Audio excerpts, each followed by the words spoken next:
Ассаляму алейкум, хайрлах шамлар, витаю. Я принимаю эстафету от своих коллег, и мы продолжаем информационный день на телеканале АТР. Следующие 3 часа мы будем говорить о том, о чем молчать нельзя. А именно, говорим о событиях на материковой Украине и оккупированных территориях. С вами Гульсум Халилова. Поехали. Ну, нарешті, зовсім скоро відбудеться зустріч Трампа і Зеленського. Чи треба Україні до НАТО? Схоже, в «Слузі народу» мають сумніви. Референдум про продаж землі – це більшовизм. Яскрава заява нового міністра економіки. Ну и я рада представить гостей нашей студии. Мирослав Гая, волонтер-участник АТО, а также Валентин Гладких, политический эксперт. Витаю. Добрий вечір. Я Гай, він Гладких. Так, да, я знаю. Нашу беседу мы с вами начнем с такого информационного сообщения. Сегодня руководитель национальной полиции Сергей Князев подал в отставку. И вот что он сказал, собственно, на сегодняшней пресс-конференции. Давайте послушаем. Я прийняв рішення подати у відставку. І я тільки що повернувся, передавши міністру внутрішніх справ заяву щодо увільнення мене з посади. І вважаю, що це, сам для себе вважаю, що це той крок мій голови поліції, як поліції європейської держави. І зараз цей час настав.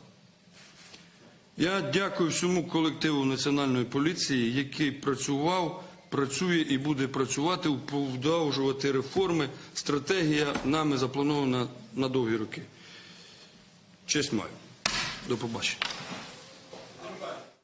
Вот так встал и ушел. Как вам такое решение главы нацполиции Князева? Логічно, як на мене, все. Він потрапив в скандал, прийняв рішення. Як на мене, це дуже європейський вчинок. Дуже, навіть, я думаю, хтось скаже, правильний, своєчасний. Може тільки погодитись, підтримати його як офіцер. Что касается скандала, это ведь можно было сделать раньше, это же не первый и не последний был скандал. Останній. Прийняла людина рішення, тут замішана і родина його особиста. Я думаю, що це логічне рішення, розумне з його боку. Валентин. Але боюся, що продиктовано все-таки це рішення не лише цим скандалом. Тому що скандали були і раніше, а рішення раніше не було. А тепер мені здається, що цей скандал став або останньою краплею, який таки став останнім аргументом для тих людей, які вимагали його відсторонення. Або щасливою випадковістю. Або щасливою випадковістю, що він сам вирішив зіскочити з цього човна. Тому що також треба усвідомлювати, що по-різному багато хто розуміє ті процеси, які сьогодні відбуваються, відповідно, по-різному бачать своє майбутнє в цих процесах. Тому, знаєте, як кажуть класики, вчасно піти – це також велике мистецтво.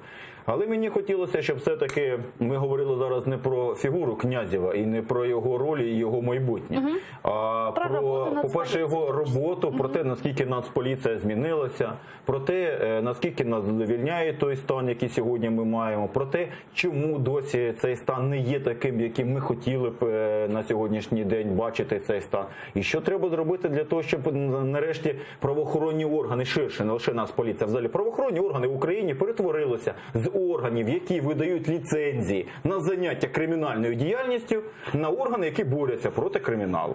Я бачу багато і позитивного, що змінилося. Я з криміналом не зіштовхуюсь, а от з діяльністю поліції на дорогах зіштовхуюсь. І я нещодавно в Донецькій області дуже поспішав, їхав якраз на передову, мене зупинили за перевищення швидкості. Незначне, там спірне питання зі знаком. І мені було дуже зручно, по-перше, сплатити штраф онлайн, сплатити штраф через мобільний телефон одразу на місці. При тому, що це було зроблено при молодих курсантах, які якраз практику проходили. Це в Донецькій області. Раніше в Донецькій області я мав би, як мінімум, послухати пропозицію, давайте якось це порішаємо, покласти якісь гроші в книжечку, там чи кудись якісь вимоги. От тут не було такого, і це дуже приємно. Як ви думаєте, хто може замінити Князєва? Гадки не маю. Ця людина має бути відважна. Дуже сміливо. Подивіться на ситуацію. У нас зараз щодня відбуваються якісь абсолютно божевільні речі. Я не кажу зараз тільки про ложні мінування, наприклад, які відбуваються по всіх містах України.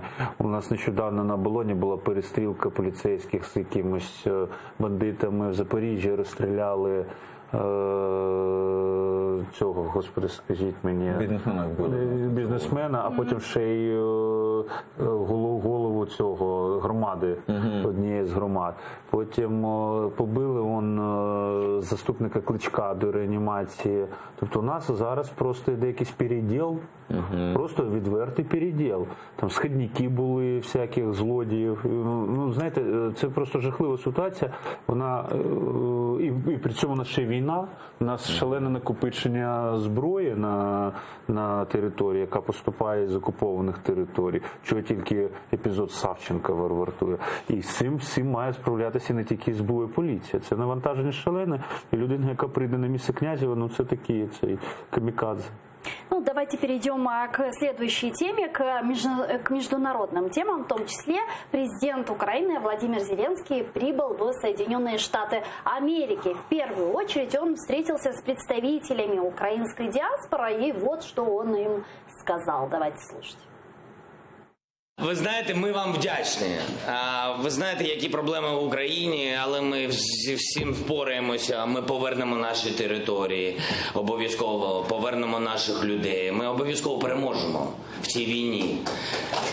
Це зрозуміло, тому що не ми її починали, а хто правий, той завжди перемагає. Ну вот, мы послушали слова президента Владимира Зеленского на встрече с украинской диаспорой в США. Собственно, что вы ожидаете от визита нашего президента в Соединенные Штаты? Ничего хорошего. С чем он приедет? Ничего хорошого, я б сказав. Чего? Ну того.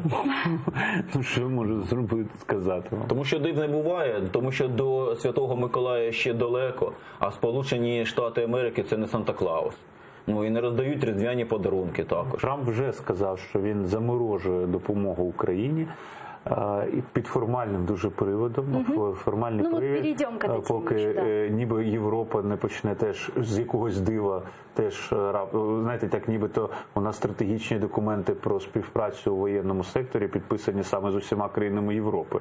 У нас стратегічний партнер з документами, що при Обамі було підписані, це США.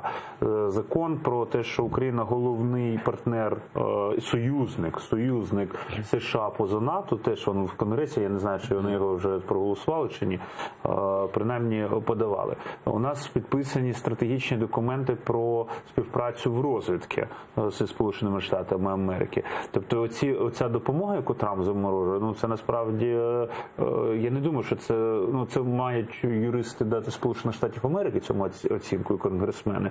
Я думаю, що Конгрес буде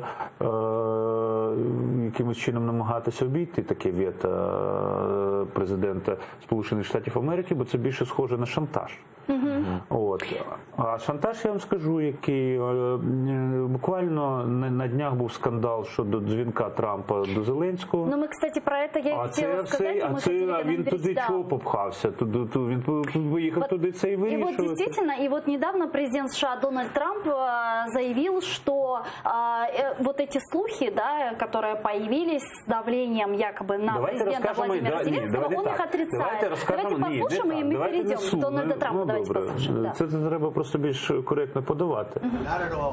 Зовсім ні. Серйозно. У нас був ідеальний телефонний дзвінок із президентом України. Всі це знають. Це просто полювання демократів на відьом. Ось ми знову це маємо. Вони зазнали провалу щодо Росії. Вони зазнали провалу щодо рецесії. Вони провалилися з усім. І тепер вони витягають ось це.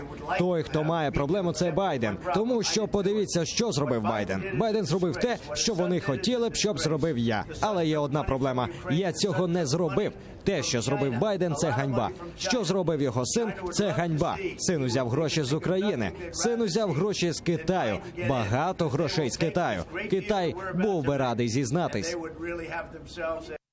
Ну, почему предоставление военной помощи для США, для Украины было на грани срыва? Вот об этом, кстати, попробовали разобраться журналисты издания The Washington Post. Давайте посмотрим и действительно вернемся.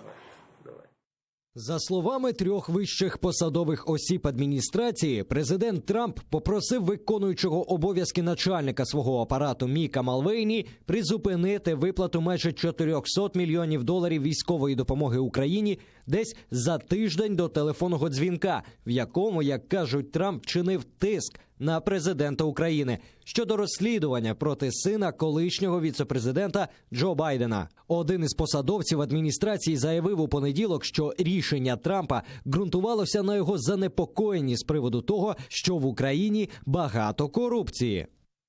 Ну, тут действительно вопрос, мог ли президент США шантажировать Украину вот военной помощью, которую он планировал предоставлять? Давайте для початку поставимо запитання, а звідки виток інформації, звідки дізналися? Я вам скажу, там зараз іде скандал великий, тому що цю інформацію надав співробітник спецслужб, який мав допуск до перемовин, телефонних перемовин. Він подав жалобу. Так, він подав офіційну скаргу, і ця скарга була проігнорована, відверто проігнорована сторонниками президента Трампа для того, щоб Трамп міг уникнути з цього питання відповідальності.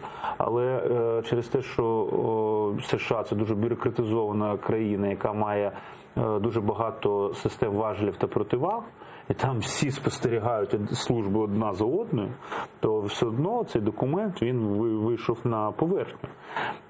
Тобто є свідчення співробітника спецслужб. Щоб ви розуміли, телефонні розмови Зеленського, як і Порошенка до цього, як і Януковича, теж пишуться нашими спецслужбами.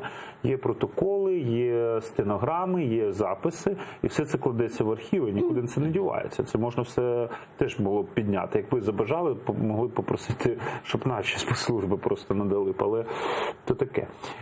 Так от, до чого я кажу, що це серйозний дзвіночок, і серйозний дзвіночок, ця допомога нам потрібна, тому що якщо ми хочемо зараз дуже швидко спробувати до 2020 року підготуватися до можливої ескалації з Російською Федерацією, а ми бачимо, що Росія готується до війни, причому регіональної, вони свої оперативні спроможності набувають десь наприкінці 2020-2021 році.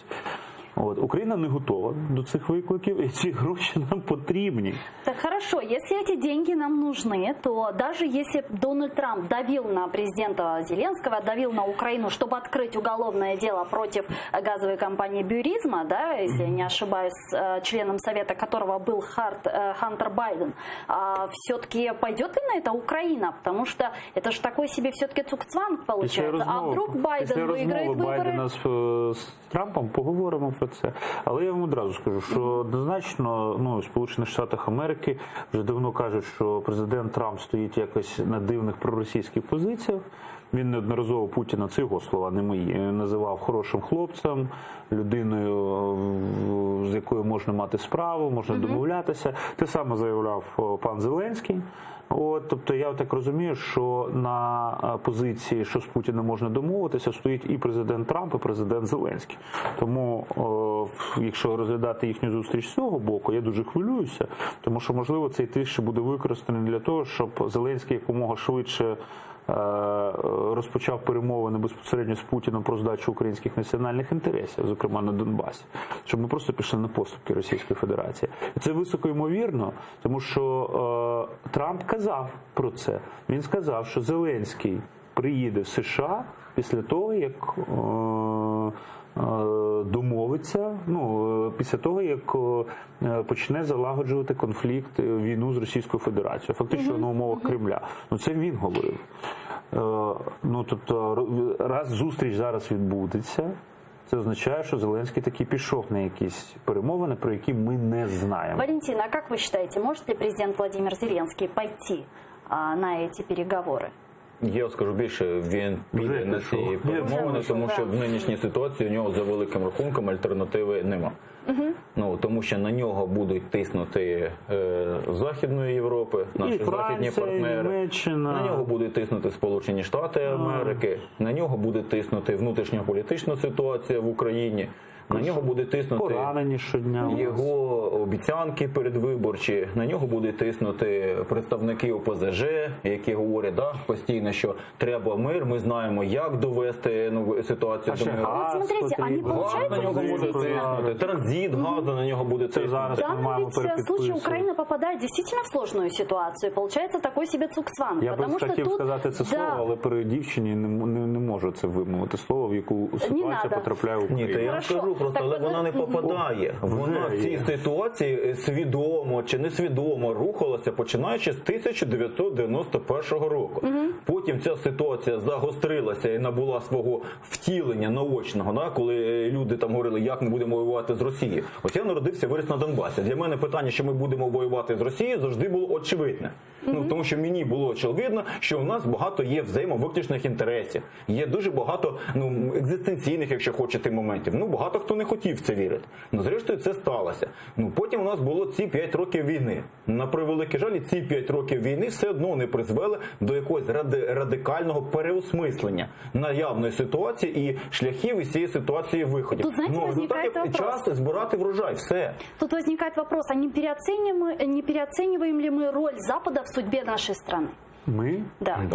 Де ми беремо гроші? Ви просто скажіть, де ми гроші беремо? Я вам скажу, де. Гроші ми беремо або в Міжнародному валютному фонді, або от зараз іноземці скуповують наші євробонди, і ці гроші йдуть на піддержавні, до речі, зобов'язання.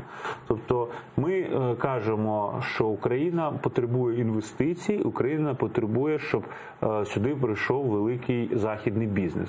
Так от подивіться, будь ласка, від усього ми залежимо. Ми залежимо І це тільки економічно. ми залежимо в воєнній допомозі, в дипломатичній допомозі, в санкціях проти Російської Федерації, які потім зайдіть на Донбас. От заходите в будь-яку школу, будь-яку на лінію розмежування, і там висить табличка. Естонський фонд такий-то допоміг відремонтувати вікна, латвійський фонд такий-то допоміг поставити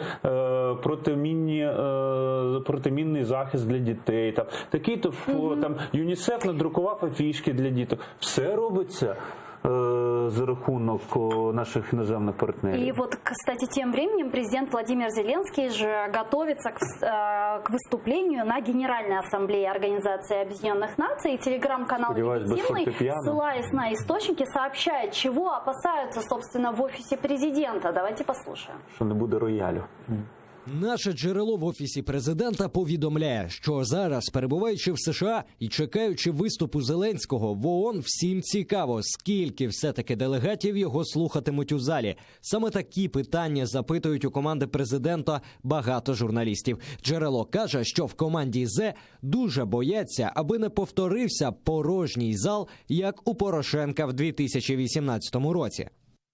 Это неофициальные телеграм-каналы пишут об этом. Как вы считаете, не повторится ли действительно ситуация 2018? Тому що треба проводити паралель з Порошенком раннім, коли так само був повна зала, і були овації, і були оплески. Тому що люди були сповнені надії. Людям було цікаво побачити візію нового українського лідера. Потім просто це перетворилося на жуйку, де нічого нового не додавалося. Ну, зрозуміло, який смисл тобі в шосте чути ту саму риторику, яку ти вже чув. Зеленський їде вперше. Тобто, більше того, він же виграв вибори у Порошенка. Причому в багатьох моментах він виграв вибори нібито з іншою риторикою, яка була протилежною до риторики Порошенка. То людям зараз просто навіть із цікавості варто прийти, подумати, а що ж він таке скаже? Що ж там нове буде? А от якщо нового нічого не буде, то тоді, думаю, що вдруге вже так само буде порожній зал, ця, знаєте, така дзвінка порожнеча буде зустрічати. Ну, а как вы думаете, вообще мир и те страны, которые участвуют в Генеральной Ассамблее ООН, они заинтересованы в урегулировании ситуации в Украине? Или же все-таки это реалполитик, экономические, финансовые интересы в том Ніхто не числе? хоче війни. Ніхто не хоче війни. Що таке війна в Україні? Це ж не війна за нафтові родовища, розумієте? Це мільйони біженців, які будуть тікати в Європу. У нас безвіз, до речі. І причому це буде, це війна в центрі Європи. Це загроза велетенських екологічних катастроф через наявність Техногенні катастрофи, наявність атомних електростанцій, хімічних підприємств, наявність шахт з ядерними сховищами відходів.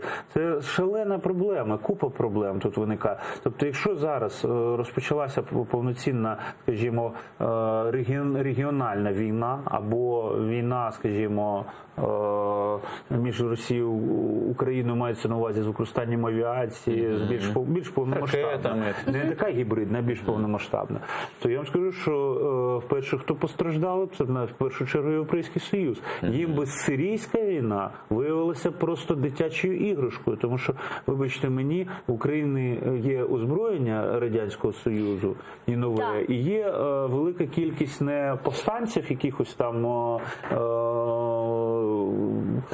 а боєздатна армія, яка навіть партизанський спосіб влаштувала тут гірше, ніж Афганістан. Когда вы говорите, вот что вы имеете в виду, мы же видим европейские страны, которые торгуют с Российской Федерацией. Мы видим вот некоторые позиции. Ми накупуємо, зараз, вибач, ви ж перебуваєте, ми от зараз збільшили закупівлі вугілля втричі. У нас все тільки процвітає зараз. Так що у нас навпаки, нам сказали, що, і знаєте, як я от сводки відкриваю, я вже бачу, що треба трошки поміняти риторику, бо вона не відповідає дійсності. Там треба писати не російські там терористичні війська, а треба писати наші торгівельні партнери, в котрий раз, 28 раз обстріляли позиції українських збройних сил. Там, розумієте, отак от треба говорити. Нам не нужны проблемы с Россией. Почему народный депутат от «Слуги народа» Ирина Верещук сомневается в намерениях Украины стать членом НАТО? Давайте послушаем ее прямую речь. А я по ней пройду. Я завжди пропонувала і була прихильником, наприклад, Фінляндії, які пояснюють, чому вони не вступають в НАТО. Вони можуть собі це дозволити інституційно. У них є прекрасні програми, які діють з НАТО. Вони, напевно, глибше інтегровані в НАТО, чим деякі країни НАТО. Наприклад, Угорщина або ще якісь країни. Чи та ж Австрія. Але вони кажуть, ми навіть в Конституцію цього не будемо записувати. Нам не потрібні проблеми з Росією. Ми вже з ними мали проблеми, ми втратили територію, ми втратили людей найголовніше. Ми знаємо, хто і що є Росія. Жодних ілюзій. Ми не хочемо вступати в НАТО, якщо це буде конфліктогеном з Росією. Правительство Украины уже отреагировало на такие слова Ирины Верещук. И давайте послушаем, что там сказали. Повідомляємо, що слова Ірини Верещук були некоректно трактовані низкою медіа. Стратегічний курс України до ЄС та НАТО закріплений у Конституції та залишається незмінним. Стратегічна готовність НАТО прийняти Україну також підтверджена у декларації Бухарестського саміту 2008 року, де прямо вказано, що Україна стане членом НАТО. Ну вот мы услышали прямую речь Ирины Верещук и позицию Кабинета министров. Как вы это восприняли? Я вам скажу, по-перше, це антидержавницька позиція, вона суперечить Конституції. Людина на такій посаді, вона не має права робити такі заяви, вони просто суперечать Конституції. Але найголовніше не в тому, найголовніше в тому, що вона, як це так, знаєте, ласкаво, я сьогодні про це сказав, побрехушка. Вона каже, що не чекають Україну в НАТО, але це її слова, вони пустопорожні, тому що є реальні дії. Я вам просто покажу. За 18 рік ми збільшили вдвічі кількість спільних заходів разом з НАТО за ініціативи НАТО. На 200 заходів, здається, якщо не помиляюсь. Тільки недавно во Львові у наші Збройні сили, зокрема Сили спеціальних операцій, нарешті отримали сертифікацію Сил спеціальних операцій за стандартами НАТО від Сполучених Штатів. Наші десантура кожен рік, по декілька разів на рік їздять на міжнародні тренування і змагання НАТО. Наші офіцери вчаться в навчальних закладах НАТО. кожному профільному міністерстві, яке відповідає за безпеку, а це і Міністерство економіки, Міністерство оборони, всі ці 5 років працювали по декілька консультантів з НАТО, які допомагали нам перейти на їхні стандарти і зробити реформи. І вони, до речі, зроблені, просто мало хто про це знає. Я зараз не кажу про там славнозвісні J-структури. Ми повністю отримали доступ до баз даних з кодифікації. У нас відділ кодифікації перейшов на ці стандарти НАТО потроху. Зараз тепер треба, щоб країна вся перейшла. Але зараз ми вже консультуємо інші країни Європи. Вони приїздять до нас на допомогу, по допомогу звертаються. Крім того, у нас зараз відбуваються зміни в логістиці. Європейський Союз вкладає майже $1 мільярд в ремонт інфраструктури залізнодорожньої інфраструктури, залізничні ветки, гілки зі заходу на схід. Це все військові проекти. Я вже не кажу про іншу допомогу, інструктори. Тобто от по справах ми бачимо, що Європейський Союз а НАТО поглиблює співпрацю з Україною. А те, що ми не можемо вступити там за 5-10 років через бюрократичні процедури, так це нормально для будь-якої країни НАТО, тому що НАТО це в першу чергу бюрократія. А пані Верещук, вона так каже, тому що це абсолютно проросійський наратив. У нас хто був найбільший сторонник позаблокового статусу? Кучма дуже вправно на цьому грав. Найбільший ворог вступу України в НАТО – це Росія. Тут вона не бреше. Но больше всего, кстати, аргументирует же конфликтом еще более масштабным с Российской Федерацией, якобы, которая пойдет еще больше экспансии на Украину. Что вы думаете? Ми без НАТО, а Криму нема. Валентин. Так, ми могли бути і з НАТО, і Криму не мати. Тут також просто є один нюанс. Я був і є прихильником євроатлантичної інтеграції. Але водночас, виходячи із реальної геополітичної ситуації, можу сказати, що всупереч бажанню Російської Федерації Україна не набуде членства в НАТО. Принаймні в нинішній геополітичній ситуації. Можливо, коли зміниться Російська Федерація, можливо, вони подолають свої фантомні болі, можливо, вони припинять жити цим наративом радянським про агресивний блок, можливо, вони зрозуміють, що НАТО – це оборонний союз, а не агресивний блок, який тільки спить і бачить, як знищити святую матушку Росію. І від цієї маячні. Але доки вони будуть розглядати НАТО як загрозу, доки вони будуть розглядати членство України в НАТО як загрозу своїм національним інтересам, вони зроблять все для того, щоб унеможливити вступ України до НАТО. Безвідносно до наших бажань і безвідносно до бажань НАТО. І це треба просто усвідомлювати. А чи є у них інструментарій для того? У них достатньо інструментарію для того, щоб перешкоджати нам стільки довго, скільки їм буде треба. Тому чи треба нам продовжувати рух в напрямку НАТО? Так, безумовно, треба продовжувати. Чи цей рух найближчим часом увінчається успіхом? Сумніваюся. Причому з сил об'єктивних причин. Але тут же ж просто є інша складова цієї риторики з боку пані Верещук. Що це також є, мабуть, свідченням готовності нинішньої української влади йти на повномасштабне врегулювання конфлікту з Російською Федерацією, зокрема з урахуванням побажань Російської Федерації стосовно позаблокового статусу України. А далі просто це буде предметом дуже складної внутрішньополітичної дискусії. Общается ли президент? Як красиво сказав. Тобто люди просто вийдуть на вулицю в результаті. Як один із сценаріїв, а там далі може розгортатися ще гірше. Тобто тут же ж, Такое мы видели в 13-м году. Ні, це 13-го року вже не буде, я вам гарантую. Общается ли президент со своими бывшими коллегами по кварталу? Об этом в эфире 1+1 рассказал актер Евгений Кошевой. Давайте посмотрим, а потом заплачете. Жалко, сидить, бухає. Менше спілкуємося, тому що в нього і без нас справ хватає. Він змінився чи ні? Як змінився? Він трошки подустав, мені кажеться. Так, принаймні по голосу чути, що він хоче казатися бодреньким, знаєш. Складно. Я думаю, що він знав, куди він йшов. Вот так, Евгений Кошевой сказал, что президент Зеленский очень устал.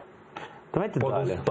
Подустал. Тут только троллить можно. Мы так почему Евгения Кошевого, между прочим, говорят, что это кандидат номер 1 на мэр Києва? Ні, це жарти. Я думаю, що це просто, знаєте, ця вся історія, це все свідчить про те, що насправді команда Зеленського в медійному плані на голову, якщо не на кілька голів, вища, ніж всі найближчі переслідувачі.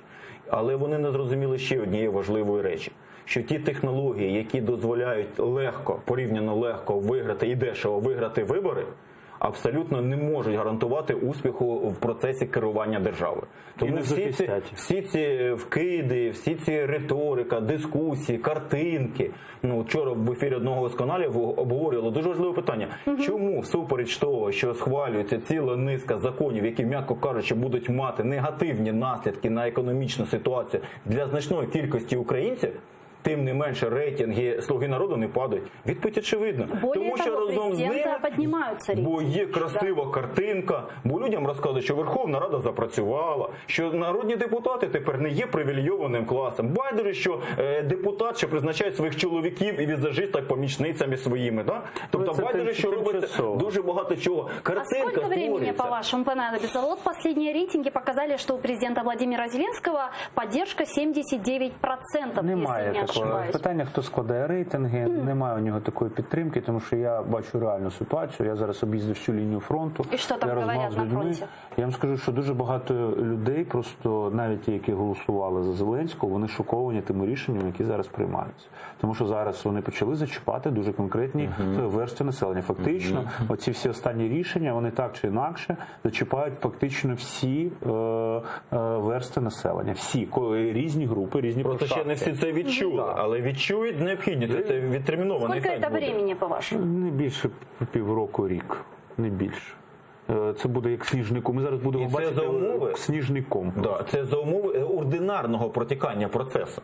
Тобто, що не буде схвалене якесь рішення по Донбасу, яке буде, м'яко кажучи, адіозним, що буде забезпечено постачання газу, що вирішить питання транзиту, умовно кажучи, дасть гроші, що не буде якихось економічних катаклізмів. А якщо раптом зимою в квартирах в Києві температура впаде і буде дорівнювати температурі за бортом, то легше буде грітися в намет. То я думаю, що ситуація може бути диаметрально протилежною, тобто значно швидше може бути. Міністр економіки України Тимофій Милованов в эфире ICTV рассказал, стоит ли, собственно, проводить референдум о рынке земли. Давайте его послушаем. Якщо проводити державний референдум про те, чи є власник паю, має право його продати, то насправді ми проводимо референдум про большевізм. Чи ми можемо забрати цю землю назад і заборонити людям її розпоряджатися і продавати? Я не впевнений, що це хороший референдум. Референдум о продаже земли – это большевизм, сказал министр экономики Украины. Что вы думаете по поводу его заявления? У нас буквально 2 минуты до завершения нашего эфира. Я бы хотела, чтобы вы прокомментировали. Мені реально фігура Милованова абсолютно не цікава. Це ті люди, які не мають жодного стосунку до реального життя. Які живуть в віртуальному світі, якихось прикладів про лосей, білочок, кроликів, і розказують про те, що як такі, Макіавеллі. Як на мене, він не зовсім нормальний, адекватна людина. Ви бачили хоча б одне відео з його якихось виступів, наприклад? Я бачив його вживу виступи, я вам скажу, що... Вони не зовсім адекватні, тобто говорити про це дуже... А як ви оцінюєте, адекватний чоловік чи ні? Ми подивимося на... Я вам скажу, мені в університеті читали цілий курс, який називається «Психодіагностика». Є якісь загальні людські риси. От ми всі з вами знаємо, що там погано красти, погано писати доноси, погано там принижувати інших людей. Ми ж знаємо про це. Відповідно, поки що, слава Богу, це людська норма взаємовідносин. Коли ця норма поміняється, може і він буде вважатися адекватною людиною, а я навпаки ні. Що я до цього, в принципі, я не здивуюся, якщо так, особливо після останніх призначень, зокрема в зовнішній розвідці. Мирослав Гай, волонтер, участник АТО, был гостем нашей студии, а также Валентин Гладких, политический эксперт, также был гостем нашей студии. Дуже дякую. Мы буквально через 5 минут смотрите информационную программу «Заман». Не переключайтесь, а после в нашей студии будет член Меджлиса крымско-татарского народа Реза Шевкиев, Корушкин Ледослав.